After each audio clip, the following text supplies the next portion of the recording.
At a family gathering, my sister posted a video teaching my kids about charity. Unlike some parents, I raised them right.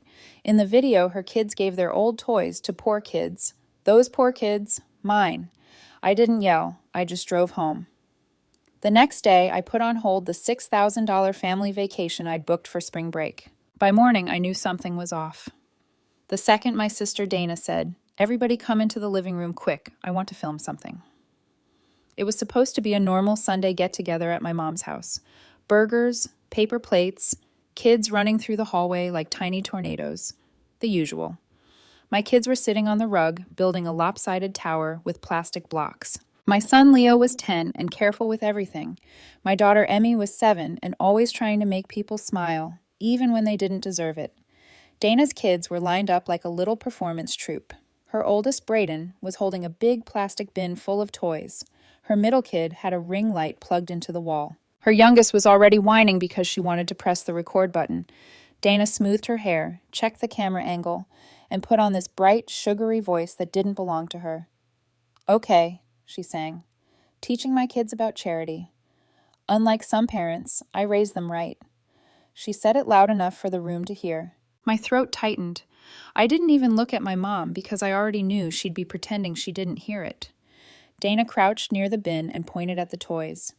"These are the old ones you guys don't even play with anymore," she told her kids. "And we're giving them to who?" Her kids chimed in like they'd rehearsed it in the car. "Poor kids." Dana beamed at the camera. "That's right. Poor kids. Because we're grateful and we share and we don't take what we have for granted." Then she turned the camera slightly and panned it right onto Leo and Emmy. "Say hi. You too," she said, still in that bright voice. "Come over here. Sit closer so they can see who we're helping." Leo froze. Emmy looked up at me, confused. Her hands were still on the blocks, but she'd stopped building. I felt heat climb up my neck. My hands went cold. I wanted to say, "Stop filming my kids." I wanted to say, "What is wrong with you?" I wanted to grab the phone and put it face down on the counter. But the whole room had that weird, heavy silence. My dad had his eyes on the TV, pretending it was the most interesting thing in the world. My mom was standing by the kitchen doorway with her arms crossed, watching like this was entertainment. Dana's husband, Kyle, actually smirked like it was funny. Dana handed Brayden a toy truck with one missing wheel. "Tell them why you're giving it away," she prompted. Brayden shrugged and said, "Because they don't have money for toys." Dana laughed, delighted. "Honesty, I love it." Emmy's face went red. Not crying. Red. Embarrassed red. The kind kids get when they're trying not to let anyone see how much something hurts. Leo's jaw clenched so tight I could see the muscle jump at his cheek. He didn't move. He didn't speak. He just stared at that toy truck like it was radioactive. Dana pointed at Emmy. "You like dolls, right? Here," she said, and shoved a doll into Emmy's hands. It was scuffed, hair chopped in uneven chunks, one eye slightly clouded. Emmy held it like she didn't know what to do with it. Dana leaned closer to the camera. "Look at that," she said. "It feels good to give. My kids don't need brand new things all the time. We're teaching values." Then, like she couldn't help herself, she added, "Some people just teach excuses." My mom let out a little laugh. Not loud, just enough. That was the moment I felt something inside me go very still. I didn't yell. I didn't make a speech. I just stood up, walked over, and put my hand gently on Emmy's shoulder. "Hey," I said softly to my kids, not to anyone else. "Grab your jackets." Dana blinked like she couldn't believe I was interrupting her little show. "Catherine," she said, still smiling. "Don't be dramatic. It's a sweet moment." Leo stood up without looking at her. Emmy set the doll down on the rug like it burned her hands. I nodded once. "We're heading out." Dana's smile twitched. "Seriously? Over a video?" I didn't answer because if I answered, I was going to say something that would echo in my kids' heads later. Leo went to the hallway and got Emmy's coat. He helped her with the zipper like he'd done 100 times. Emmy kept her eyes down like she was trying to disappear into the carpet. As we walked past the living room, I heard Dana say, loud enough for the camera, "Sometimes people can't handle being reminded how lucky they are." My mom didn't stop her. My dad didn't stop her. No one did. I took my kids out to my car, buckled them in, and drove home in silence. The whole ride. Emmy stared out the window. Leo stared straight ahead. About 10 minutes from home, Emmy finally whispered, "Mom?" "Yeah, kiddo." "Are we poor?" I felt like I'd been punched. I kept my voice steady. "No, we're not poor." But she said something cruel, I told her. And she said it for attention. Leo's voice came out flat. She said it because she wanted people to laugh. I didn't correct him because he was right. When we got home, I made grilled cheese and cut it into triangles the way Emmy liked. Leo didn't eat much. Emmy picked at her plate like she didn't want to take up space in the world. After they went to bed, I sat at my kitchen table and stared at my phone. I'm Catherine. I'm 38. I drive a taxi in a mid-sized city where the winters are long and the tips are hit or miss. I wasn't ashamed of my job. I've met every kind of person you can imagine behind the wheel. I've worked nights, holidays, snowstorms, you name it. Their dad, my ex-husband, left when Emmy was still in diapers. No dramatic story. Just one day, he was tired of this life and decided he wanted a different one. I ended up with full custody and a small child support payment that showed up when it felt like it. For years, I told myself my family made up for what my kids didn't have. That grandma's house was warm. That cousins mattered. That blood meant something. But blood didn't mean much when your sister could label your children as a charity project for social media. And the worst part was, this wasn't the first time. It was just the first time she filmed it. Dana had been subtly taking swings at me for years. When Leo was 6, Dana gave all the cousins matching jerseys for Christmas and handed Leo a generic hoodie 2 sizes too big. I didn't know his size, she'd said, even though she saw him every month. When Emmy was 5, Dana hosted a kids' summer day and told me last minute that Emmy might be too little for the activities. Then I saw photos later of Emmy's cousin, same age, covered in glitter, at the exact same table. When Leo made the school honor roll, my mom said, "That's nice," and changed the subject to Dana's kid making a goal in soccer. Little things, constant things, and I kept swallowing it because I didn't want to be the mom who created drama. I didn't want to give my kids another broken thing. The other part I swallowed was the money, because my family didn't just see me as the quiet one who drove a taxi, they saw me as the one who would fix it. It started small. A borrow for a bill, a quick help with groceries, a "can you spot us until Friday?" They became normal. I paid my mom's property tax the year her escrow got messed up. $2,300 gone in one click. I covered my dad's new tires when his truck failed inspection. $780. I helped Dana with a temporary daycare gap. That temporary gap lasted 4 months at $250 a week until I finally said I couldn't do it anymore. I paid for Braden's summer camp because Dana couldn't let him miss out. $1,200. I covered Kyle's work tools because he needed them to keep earning. $900. Whenever I hesitated, they'd say the same lines. "It's family. You'll understand when you're older. You're good with money." The funniest part is, I wasn't good with money. I was just good at going without. I'd pick up an extra airport run at 4 in the morning instead of buying new shoes. I'd take a late-night call across town instead of taking a day off when I had the flu. Because every time I tried to build something stable, someone in my family acted like I was their emergency fund. And then a few months ago, Dana floated the big idea. A family vacation, she said. Spring break, all of us. The kids would love it. My mom did that hopeful little sigh she uses when she wants something but doesn't want to ask. Dana looked at me like she already knew the answer. "Catherine, you're so good at organizing. You should book it." I should have laughed. I should have said no. Instead, I pictured Leo and Emmy on a beach. I pictured them laughing with cousins, feeling like they belonged somewhere. So I booked it. A spring break rental big enough for everyone. I put down the deposit, paid the fees, reserved the dates. $6,000. I didn't tell anyone how long it took me to stack that money. How many late-night runs. How many skipped takeout nights. How many times I told my kids, "Not this week," when they wanted something small. I just booked it because that's what I do. And Dana still had the nerve to call my kids poor kids on camera. That night, after the kids were asleep, I opened my laptop. The rental confirmation email was right there in my inbox. I stared at the total like it was a joke. Then I clicked the number for customer support. My hands weren't shaking anymore. I felt calm in this strange, exhausted way, like my body had finally decided it was done, begging. A woman answered, "Thank you for calling. How can I help you?" I gave her my reservation number. "I need to put this booking on hold," I said. I'm not canceling today. I want to pause. She explained the options. A hold meant the dates would be released if I didn't confirm within a certain window.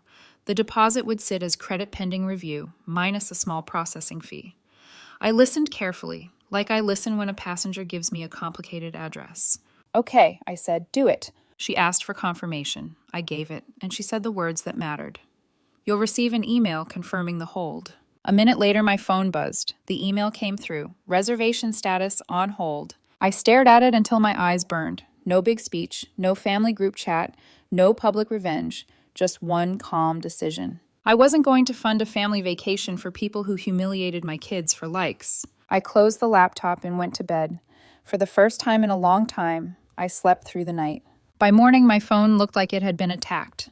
9 missed calls from my mom, 6 from Dana, 3 from Kyle, and 1 from my aunt, Dana's favorite messenger, when she wanted pressure without getting her own hands dirty. I didn't answer any of them. I got the kids ready for school like it was a normal Monday. Emmy wanted a different shirt than usual, something with a bright rainbow on it, like she needed armor. Leo ate his cereal quietly and said, "Are we still going on spring break?" I paused. I didn't want to lie. "Not that trip," I said. His eyes flicked up to mine. "Because of yesterday." "Because of yesterday," I confirmed. Emmy's spoon stopped halfway to her mouth. "Did we do something wrong?" "No," I said immediately. "You did nothing wrong." I crouched beside her chair and looked her in the eyes. "Listen to me. You two are not Charity. You're my kids. Anyone who treats you like a joke doesn't get rewarded with our time or our money." Emmy's eyes got shiny, but she didn't cry. She just nodded like she was filing it away somewhere safe. Leo's shoulders loosened a little, like he'd been holding tension all night and didn't realize it. After I dropped them off, I drove my morning shift. I tried to focus on the roads, the traffic, the small talk with passengers. But my phone kept buzzing in the cup holder, lighting up with names that suddenly felt like strangers. Around noon, I finally picked up my mom's call. Not because I missed her, because I didn't want her showing up at my kid's school. "Catherine," she snapped, "what did you do?" "I put the vacation booking on hold," I said. Silence for half a second, then her voice sharpened. "You can't do that. The kids are excited. Dana already bought outfits." I almost laughed. Outfits. Like that mattered more than my daughter's face yesterday. "I can," I said. And I did. My mom went straight into the script. Dana was just trying to teach her kids to be grateful. I always take things the wrong way. I stayed calm. "She called my kids poor on camera. She didn't mean—" "She filmed them," I cut in. "She posted it." My mom exhaled hard. "So you're punishing everyone." "I'm not punishing anyone," I said. "I'm not paying for a vacation." "That's the same thing," she shot back. "No," I said, keeping my voice even. "It's a boundary." My mom's voice went softer, which meant she was switching tactics. "Honey, you've always been sensitive about money." There it was, the little jab. I gripped the steering wheel and watched the road. "It's not about money. It's about respect." My mom sighed like I was a stubborn child. "If you cancel this, you'll embarrass your sister." I felt my mouth go dry. "Good," I said quietly. "Maybe she'll learn what embarrassment feels like." My mom gasped like I had sworn at her. "Catherine, I'm done." "I'm not discussing this," I said. "The trip is on hold. That's it." Then I hung up. I pulled into a gas station parking lot and sat there for a minute, breathing slowly. My chest felt tight, but it wasn't fear. It was something else. Relief. 2 hours later, Dana texted me. "Wow, so you're really doing this? Over a video?" Then another. "My kids are being kind. You're twisting it." Then, "If you're struggling, just say that. Don't take it out on everyone." That one made my vision blur for a second. Not because I was sad, because I couldn't believe how predictable she was. I didn't respond. By the time I got home, Kyle had left a voicemail. He sounded angry, but underneath it, I heard something else. Panic. "Catherine, this is messed up," he said. "We already requested time off. Dana told the kids. We already put some stuff on a card because we thought the trip was set." They'd spent money they didn't have because they assumed I would cover the big costs like always. And somehow I was the villain for not doing it this time. That evening, my cousin Marissa stopped by. She was the only one on my mom's side who ever acted like a real person. She brought a bag of oranges and sat at my kitchen table like she belonged there. "I saw the video," she said quietly. I didn't answer right away. I just poured her a glass of water. Marissa shook her head. "Catherine, I'm sorry. That was wrong." I stared down at the table. My kid asked if she was poor. Marissa's face tightened. "I swear to you, if I'd been there, I would have taken the phone out of Dana's hand." I believed her. That's why I finally said it out loud. "I put the vacation on hold." Marissa nodded slowly, like she'd expected it.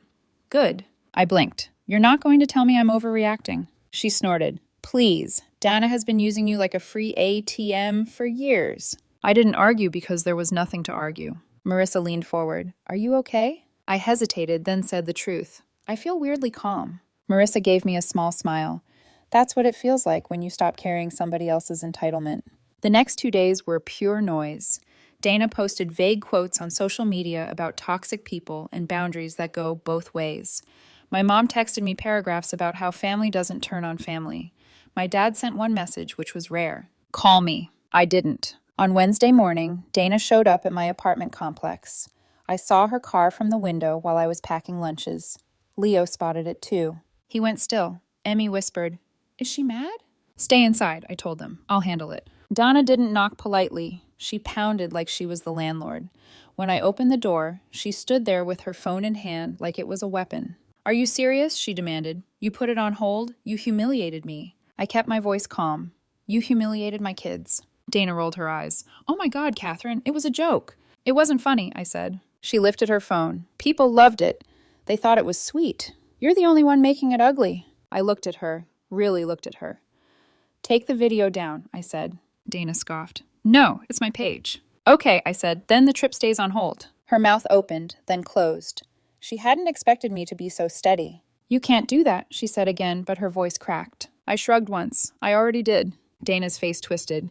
So what now? You're just going to ruin spring break for everyone? I didn't raise my voice. I didn't insult her. I said one simple sentence. I won't fund a family that treats my kids like a charity prop.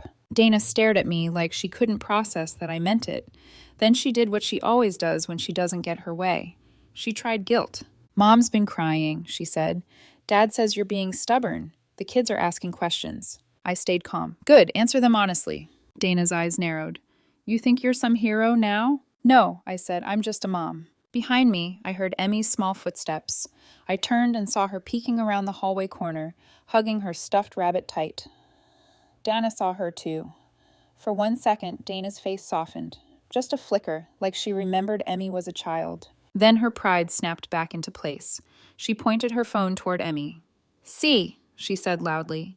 This is what I'm talking about. She's teaching them to feel sorry for themselves. That was it. Not yelling, not screaming, just done. I stepped out onto the walkway and pulled my door mostly closed behind me so my kids wouldn't hear every word. You're leaving, I said. Dana blinked. Excuse me?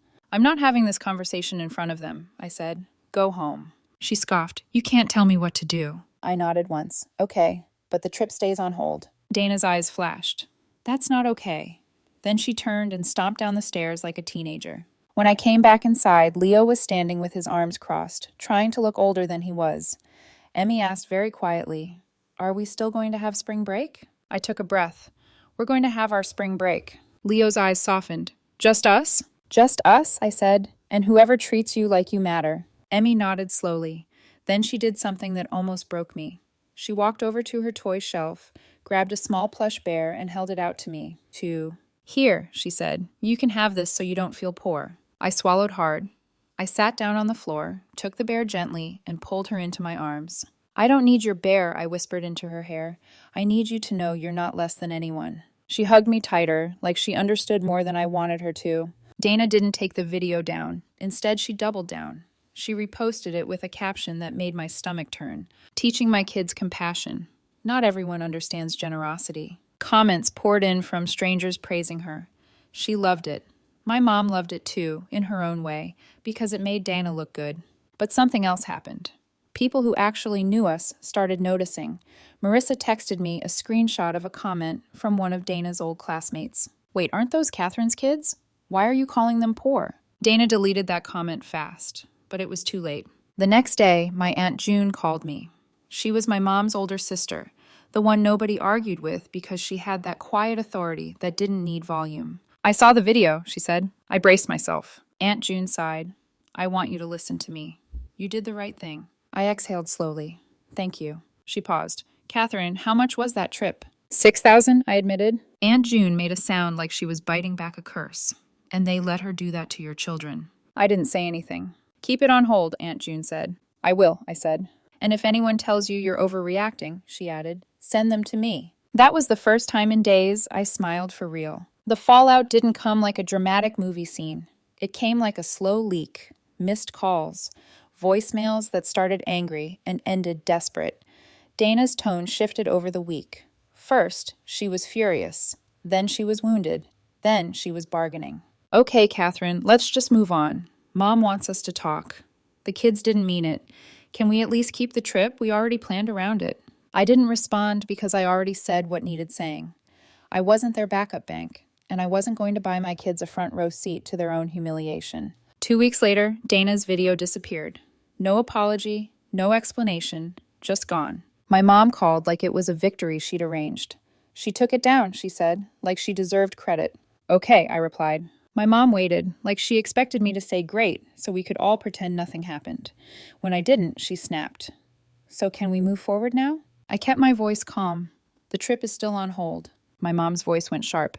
Catherine, you are being stubborn. No, I said. I'm being consistent. She started to talk, but I cut her off with the only line I'd been repeating in my head for weeks. I won't fund a family my kids aren't part of. Then I ended the call. Spring break came anyway. And here's the thing, nobody tells you. When you stop pouring your money into people who don't respect you, you don't suddenly feel rich. You feel lighter. I didn't rebook some luxury trip. I didn't try to prove anything. I took the money I'd protected and did something quiet with it. I requested time off, just 3 days. I found a small cabin about 2 hours away. Nothing fancy, but clean, with a little kitchenette and a porch. We packed sandwiches, board games, and Emmy's rainbow shirt. Leo brought a sketchbook. Emmy brought her stuffed rabbit and the plush bear she'd tried to give me. The first night, we sat on that porch with cheap hot chocolate from the grocery store. The air smelled like pine. The world felt still. Emmy leaned against my side and said, Mom? Yeah. Are we a family, even if Grandma is mad? I looked at my kids, really looked at them, and I felt something settle deep in my chest. We're a family, I said. Always. Leo nodded once, like he'd been waiting to hear it. The next morning, we went to a small local park. Emmy played on the swings. Leo climbed a rock wall and laughed when he slipped because nobody was watching him like he was an inconvenience. On the last day, Emmy asked if we could donate some toys for real. Not for a camera, not for performance, just because she wanted to. So we stopped at a community center on the way home. Emmy picked a few toys she didn't play with anymore and placed them in the donation bin carefully, like they mattered. Leo added a couple of books. No ring light, no captions, no smug speeches, just 2 kids choosing kindness without being used. When we got home, I opened my phone and saw a new message from Dana. So you really aren't rebooking it? I stared at it for a moment. Then I typed back one sentence. No, the money stays with the people who treat my kids with respect. I didn't add anything else. I didn't need to. That night, we ate dinner at my small kitchen table. Emmy drew a picture with 3 stick figures holding hands under a crooked sun. She wrote in her careful handwriting, me plus Leo plus Mom. I taped it to the fridge, and for the first time in a long time, my home felt like the kind of place nobody could take away. Not with a joke, not with a video, not with guilt. Just quiet, steady belonging.